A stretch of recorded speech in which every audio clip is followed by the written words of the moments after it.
Today we are discussing about determinants of personality. Let's start. Determinants of personality.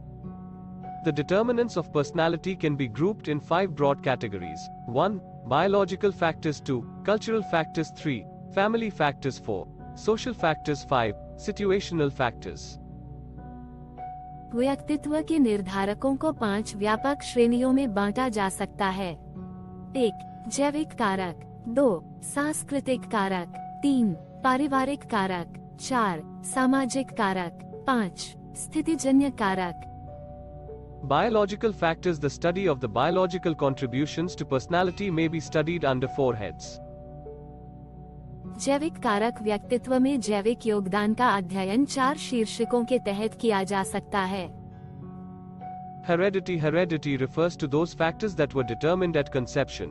Physical stature, facial attractiveness, sex, temperament, muscle composition and reflexes, energy level and biological rhythms are characteristics that are considered to be inherent from one's parents. The heredity approach argues that the ultimate explanation of an individual's personality is the molecular structure of the genes, located in the chromosomes.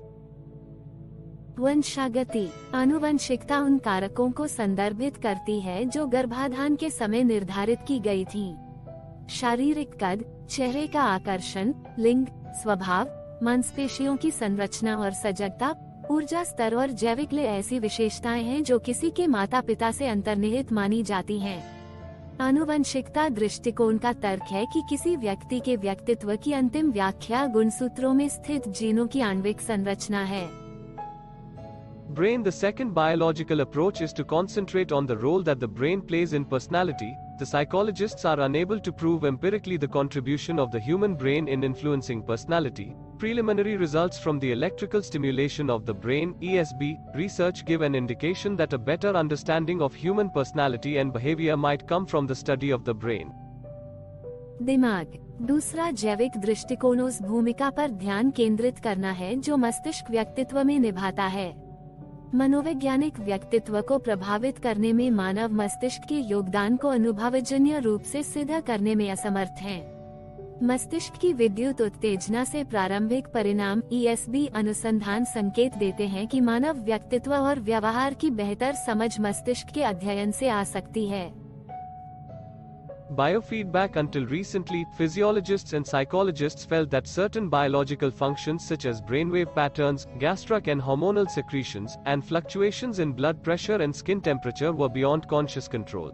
Now some scientists believe that these involuntary functions can be consciously controlled through biofeedback techniques. In BFT, the individual learns the internal rhythms of a particular body process through electronic signals that are feedback from equipment that is wired to the body.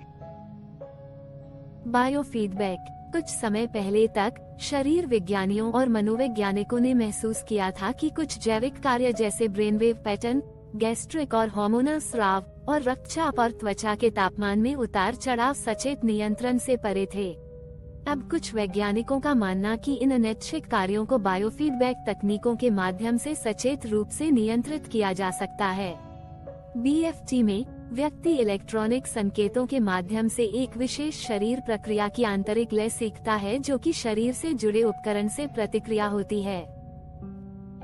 Physical features. A vital ingredient of the personality, an individual's external appearance, is biologically determined.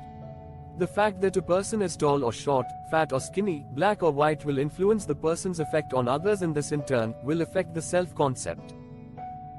भौतिक विशेषताएं व्यक्तित्व का एक महत्वपूर्ण घटक, एक व्यक्ति का बाहरी रूप जैविक रूप से निर्धारित होता है। तथ्य यह है कि एक व्यक्ति लंबा या छोटा, मोटा या पतला, काला या सफेद है, दूसरों पर व्यक्ति के प्रभाव को प्रभावित करेगा और यह बदले में आत्मा अवधारणा को प्रभावित करेगा। Cultural factors. Among the factors that influence personality formation is the culture in which we are raised, early conditioning, norms prevailing within the family, friends and social groups, and other miscellaneous experiences that impact us. The culture largely determines attitudes towards independence, aggression, competition, cooperation, and a host of other human responses. According to Paul H. Mewson, each culture expects and trains its members to behave in ways that are acceptable to the group. To a marked degree, the child's cultural group defines the range of experiences and situations he is likely to encounter and the values and personality characteristics that will be reinforced and hence learned. सांस्कृतिक कारक व्यक्तित्व निर्माण को प्रभावित करने वाले कारकों में वो संस्कृति है जिसमें हम बड़े हुए हैं। प्रारंभिक कंडीशनिंग, परिवार, दोस्तों और सामाजिक समूहों के भीतर प्रचलित मानदंड और अन्य विविध अनुभव जो हमें प्रभावित करते हैं। संस्कृति काफी हद तक स्वतंत्रता, आक्रामकता, प्रतिस्पर्धा, सहयोग और अन्य मानवीय प्रतिक्रियाओं के प्रति दृष्टिकोण को निर्धारित करती है। पॉल एच मुसेन के अनुसार प्रत्येक संस्कृति अपेक्षा करती है और अपने सदस्यों को उन तरीकों से व्यवहार करने के लिए प्रशिक्षित करती है जो समूह के लिए स्वीकार्य हैं। एक निश्चित सीमा तक बच्चे का सांस्कृतिक समूह परिभाषित करता है अनुभवों और परिस्थितियों की वह सीमा जिसका वह सामना कर सकता है और मूल्यों और व्यक्तित्व विशेषताओं को प्रबलित किया जाएगा और इसलिए सीखा जाएगा। Family factors. Whereas the culture generally prescribes and limits what a person can be taught, it is the family, and later the social group, which selects, interprets and dispenses the culture. Thus, the family probably has the most significant impact on early personality development. A substantial amount of empirical evidence indicates that the overall home environment created by the parents, in addition to their direct influence, is critical to personality development.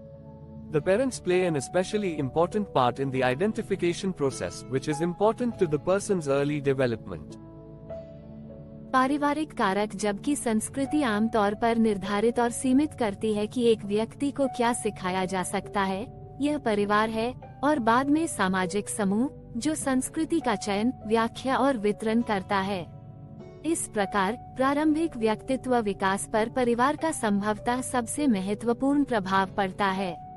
अनुभवजन्य साक्ष्य की पर्याप्त मात्रा इंगित करती है कि माता-पिता द्वारा उनके प्रत्यक्ष प्रभाव के अलावा उनके द्वारा बनाया गया समग्र घरेलू वातावरण व्यक्तित्व विकास के लिए महत्वपूर्ण है।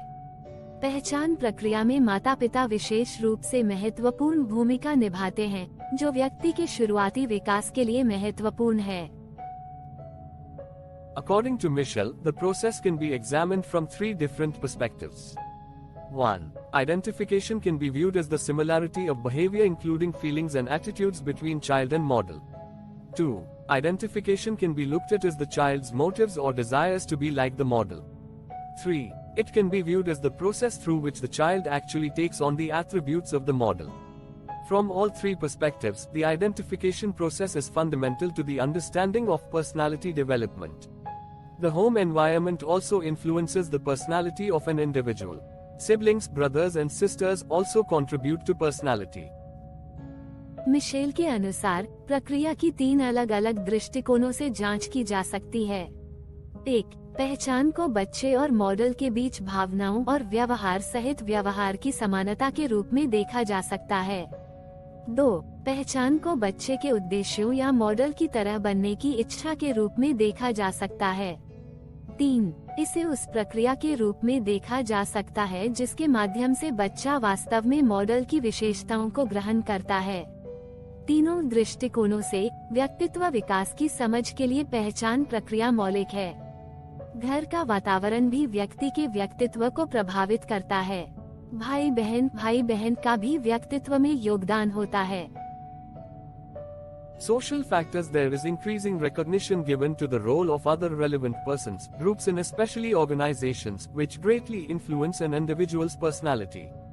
This is commonly called the socialization process.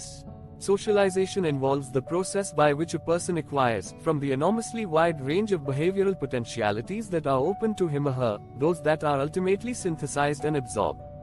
Socialization starts with the initial contact between a mother and her new infant. After infancy, other members of the immediate family, father, brothers, sisters and close relatives or friends, then the social group, peers, school friends and members of the work group play influential roles. सामाजिक परिस्थिति, अन्य प्रासंगिक व्यक्तियों, समूहों और विशेष रूप से संगठनों की भूमिका को मान्यता दी जा रही है, जो किसी व्यक्ति के व्यक्तित्व को बहुत प्रभावित करते हैं। इसे आमतौर पर समाजीकरण प्रक्रिया कहा जाता है। समाजीकरण में वह प्रक्रिया शामिल होती है जिसके द्वारा एक व्यक्ति व्यवहारिक संभावनाओं की विशाल विस्तृत श्रृंखला से प्राप्त करता है जो उसके लिए खुली होती हैं, जो अंततः संश्लेषित और अवशोषित होती हैं। समाजीकरण एक माँ और उसके नए शिशु के बीच प्रारंभिक संपर्क से शुरू होता है। शैशवावस्था के बाद तत्काल परिवार के अन्य सदस्य, पिता, भाई, बहन और करीबी रिश्तेदार या दोस्त, फिर सामाजिक समूह, सहकर्मी, स्कूल के दोस्त और कार्य समूह के सदस्य प्रभावशाली भूमिकाएं निभाते हैं। Socialization process is especially relevant to organizational behavior because the process is not confined to early childhood, taking place rather throughout one's life. In particular, the evidence is accumulating that socialization may be one of the best explanations for why employees behave the way they do in today's organizations. समाजीकरण की प्रक्रिया विशेष रूप से संगठनात्मक व्यवहार के लिए प्रासंगिक है क्योंकि यह प्रक्रिया प्रारंभिक बचपन तक ही सीमित नहीं है, बल्कि पूरे जीवन में होती है। विशेष रूप से सबूत जमा हो रहे हैं कि आज के संगठनों में कर्मचारी जिस तरह से व्यवहार करते हैं, उसके लिए समाजीकरण सबसे अच्छा स्पष्टीकरण हो सकता है। Situational factors. Human personality is also influenced by situational factors. The effect of the environment is quite strong. Knowledge, skill and language are obviously acquired and represent important modifications of behavior. An individual's personality, while generally stable and consistent, does change in different situations. The varying demands of different situations call forth different aspects of one's personality. स्थिति से संबंधित कारक मानव व्यक्तित्व भी स्थितिजन्य कारकों से प्रभावित होता है। पर्यावरण का प्रभाव काफी मजबूत है। ज्ञान, कौशल और भाषा स्पष्ट रूप से अर्जित की जाती हैं और व्यवहार के महत्वपूर्ण संशोधनों का प्रतिनिधित्व करती हैं। एक व्यक्ति का व्यक्तित्व, जबकि आमतौर पर स्थिर और सुसंगत होता है, विभिन्न स्थितियों में बदलता है। अलग अलग स्थितियों की अलग अलग मांगे किसी के व्यक्तित्व के अलग अलग पहलुओं को सामने लाती हैं। According to Milgram, situation exerts an important press on the individual. It exercises constraints and may provide a push. In certain circumstances, it is not so much the kind of person a man is as the kind of situation in which he is placed that determines his actions. मिलग्राम के अनुसार स्थिति व्यक्ति पर एक महत्वपूर्ण दबाव डालती है। यह बाधाओं का प्रयोग करता है और एक धक्का प्रदान कर सकता है। कुछ परिस्थितियों में यह इतना नहीं है कि एक आदमी किस तरह का व्यक्ति है, जिस तरह की स्थिति में उसे रखा गया है, जो उसके कार्यों को निर्धारित करता है।